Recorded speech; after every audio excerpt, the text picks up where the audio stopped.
Hello guys, आप सभी का स्वागत है हिंदुस्तान की खबर के पहले एपिसोड में।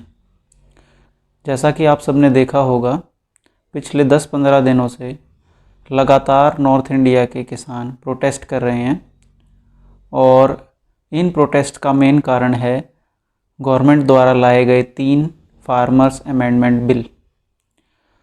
आज हम उन्हीं 3 बिलों के बारे में चर्चा करेंगे।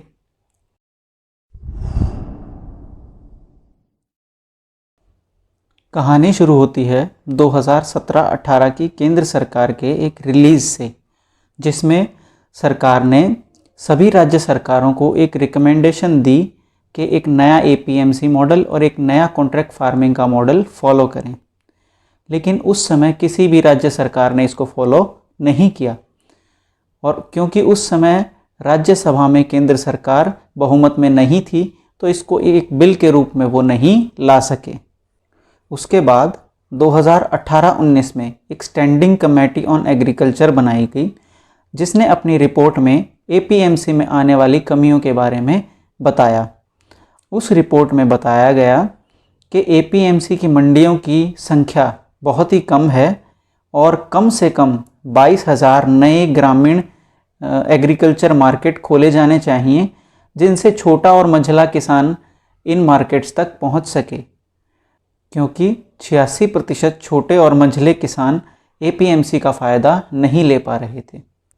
कुछ और कमियां इस कमेटी ने एपीएमसी के बारे में बताई कि बहुत ही लिमिटेड नंबर ऑफ़ लाइसेंस दिए जाते हैं, आढ़तियों और ख़रीदारों के बीच में सेटिंग हो जाती है, जिससे कि किसानों को नुकसान होता है। उसके बाद जुलाई 2019 में इसी रिकमेंडेशंस की दुहाई देते हुए सरकार ने 7 स्टेट्स के सीएम की एक हाई पावर कमेटी बनाई, जो कि इन रिकमेंडेशंस को फॉलो करने के लिए स्टेट्स को मोटिवेट करती। उस हाई पावर कमेटी की रिक्वेस्ट और मोटिवेशन के बाद भी किसी स्टेट ने इसको लागू नहीं किया, और जब सरकार 2020 में राज्यसभा में भी मेजॉरिटी में हो गई, तब उसने इन बिलों का मसौदा तैयार किया और कोरोना की सुगबुगाहट के बीच 5 जून 2020 को ऑर्डिनेंसेस के थ्रू इन बिल्स को लागू कर दिया गया। और जैसा कि आप सभी जानते हैं, अध्यादेश तभी तक आदेश रहता है जब तक पार्लियामेंट सेशन में नहीं होती। जैसे ही पार्लियामेंट का सेशन लगता है, 6 हफ्तों के अंदर अंदर उस ऑर्डिनेंस को एक बिल की शक्ल देना आवश्यक हो जाता है, नहीं तो वो ऑर्डिनेंस निरस्त माना जाता है।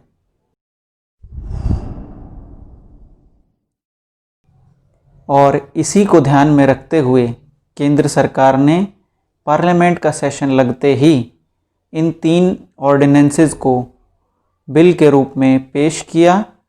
ये 3 बिल हैं: the essential commodities amendment bill 2020, the farmers empowerment and protection agreement of price assurance and farm services bill 2020 और the farmers produce trade and commerce promotion and facilitation bill 2020। तीनों बिलों को 20 और 22 तारीख को दोनों सदनों से ध्वनि मत से पारित कर दिया गया। अब हम बारी बारी से इन तीनों बिलों की थोड़ी थोड़ी डिटेल्स जानेंगे।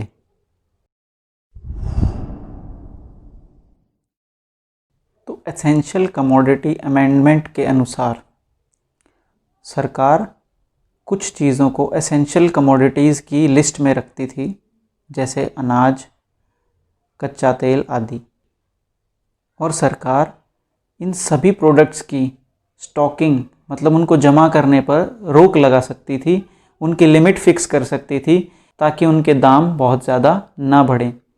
लेकिन ये बिल सरकार को स्टॉकिंग लिमिट लगाने से रोकता है, और अब सरकार सिर्फ 4 ही कंडीशंस में स्टॉकिंग पर लिमिट लगा सकती है, और वो 4 कंडीशंस हैं: वार यानी कि युद्ध, कैलामिटी कोई आपदा या फेमाइन यानी कि अकाल, और चौथा है बहुत ज़्यादा प्राइसेस बढ़ जाना, और उस प्राइस बढ़ जाने की भी कंडीशन रखी गई है 100% ऑन हॉर्टिकल्चर प्रोडक्ट्स यानी कि साग सब्जियों पर अगर 100% से ज़्यादा की बढ़ोतरी होती है तो सरकार स्टॉकिंग पर रोक लगा सकती है, और 50% ऐसे नॉन पेरिशेबल फूड आइटम्स पर जैसे कि गेहूँ, दाल, चावल, इन पर 50% तक अगर रेट बढ़ जाते हैं तो सरकार स्टॉकिंग पर लिमिट लगा सकती है। और ये दोनों दरें पिछले 12 महीने से या पिछले 5 साल के एवरेज से कैलकुलेट की जाएंगी।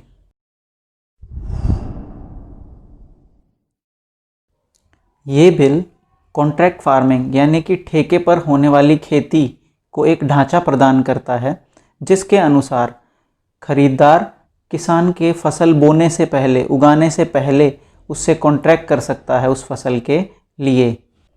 इसमें कम से कम एक क्रॉप साइकिल या ज़्यादा से ज़्यादा 5 साल का कॉन्ट्रैक्ट किया जा सकता है। झगड़े की परिस्थिति में ये बिल 3 लेवल मैकेनिज़्म देता है, जिसमें पहले लेवल पर एक कॉन्सिलेटरी बोर्ड होता है जो 30 दिन तक डिस्प्यूट सेटलमेंट की कोशिश करता है। अगर उसके बाद भी डिस्प्यूट सेटल नहीं होता है तो उस डिस्प्यूट को एसडीएम तक पहुंचा दिया जाएगा, और अगर कोई भी पार्टी एसडीएम के फैसले से भी नाखुश है तो वो तीसरे लेवल पर जा सकती है। तीसरे लेवल को अपीलेट अथॉरिटी बोला गया है, जिसमें कि कलेक्टर या डेप्यूटी कलेक्टर होंगे। इस एक्ट में एक ख़ास चीज़ दी गई है फार्मर की प्रोटेक्शन के लिए, और वो है कि कोई भी क्लेम नहीं किया जा सकता फार्मर की लैंड पे किसी भी डिस्प्यूट रेजोल्यूशन में। हाँ, लेकिन फार्मर पर कोई भी फाइन लगाया जा सकता है।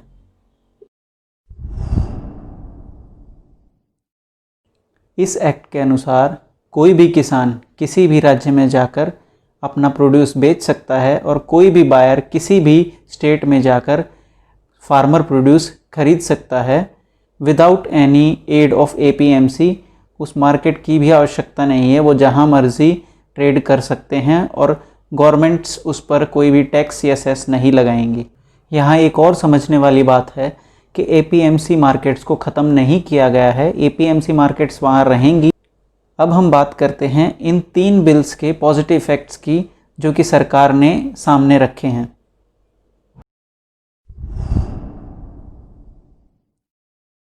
सरकार के अनुसार इन बिलों से फार्मर्स को अपना प्रोड्यूस बेचने की आज़ादी मिलेगी और उनकी आय बढ़ जाएगी।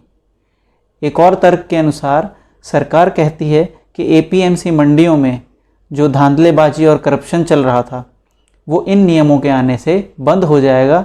एक और तर्क के अनुसार कॉन्ट्रैक्ट फार्मिंग स्टार्ट होने से किसान को अपने खेत से मंडी में नहीं जाना पड़ेगा, बल्कि बायर खुद उसके पास आएगा कि उसे किस प्रकार की फसल चाहिए और उससे वहीं से फसल उठाकर ले जाएगा। तो इससे फार्मर का ट्रांसपोर्टेशन कॉस्ट और जो मार्केट में उसको अपना समय वेस्ट करना पड़ता था वो सब बचेगा। अब हम बात करते हैं केस स्टडीज़ के बारे में, मतलब ऐसी सिचुएशन या ऐसे बिल और कहीं पास हुए हैं या ऐसी कंडीशंस और कहीं क्रिएट हुई है तो उसका क्या असर फार्मर्स की इनकम पर और फार्मर्स पर पड़ा है।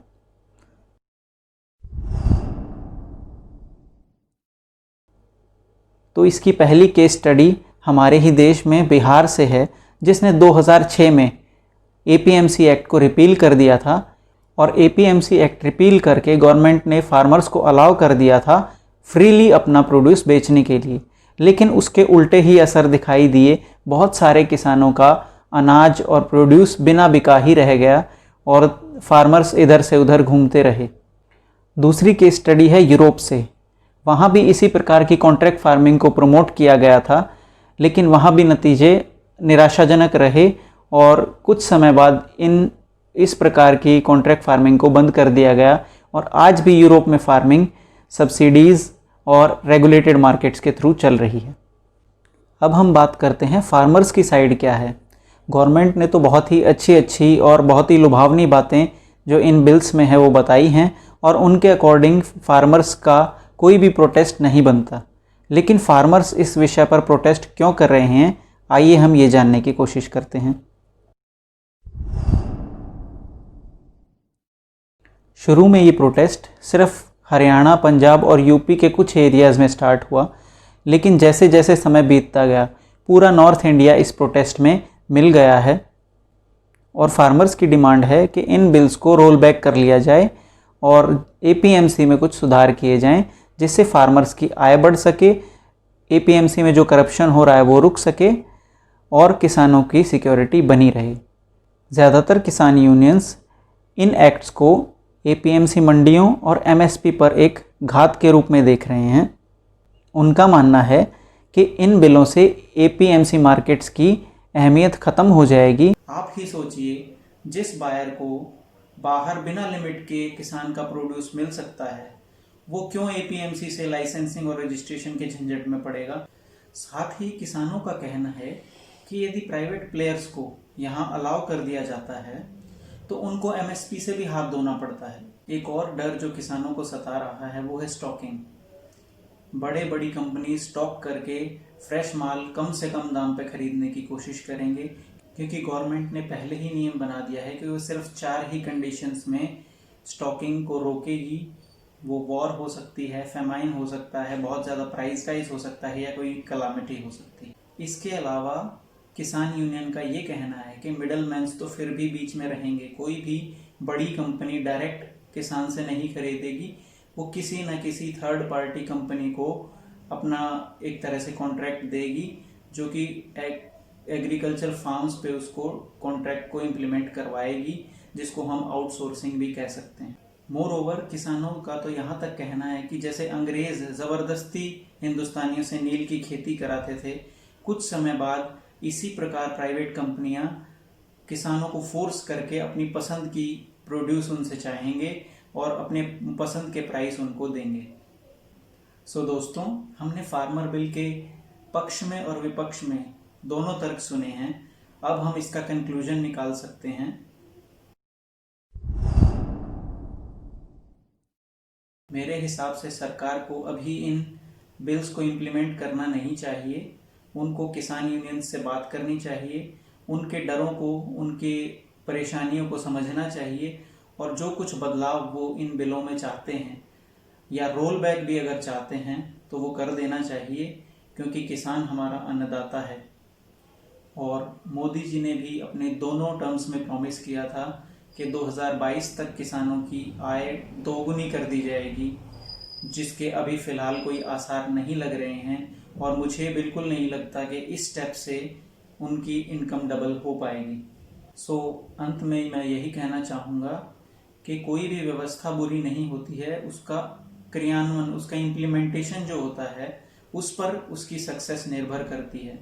हमें एपीएमसी एक्ट में ही आने वाली कमियों को सुधार करना चाहिए और कोशिश करनी चाहिए कि और कैसे इसी इंफ्रास्ट्रक्चर के साथ हम किसानों को सपोर्ट कर सकते हैं, बजाय कि एक नया सिस्टम बनाने के, जिसको बनाने और संभालने में ही बहुत सारा इन्वेस्टमेंट हो जाता है और फिर उसमें कमियां निकलने लगती हैं और फिर से वही पूरा का पूरा साइकिल रिपीट होता है, जैसा कि हमने यूरोपियन कंट्रीज़ में और अमेरिका में भी देखा है कि ऐसा मॉडल कामयाब नहीं हुआ है।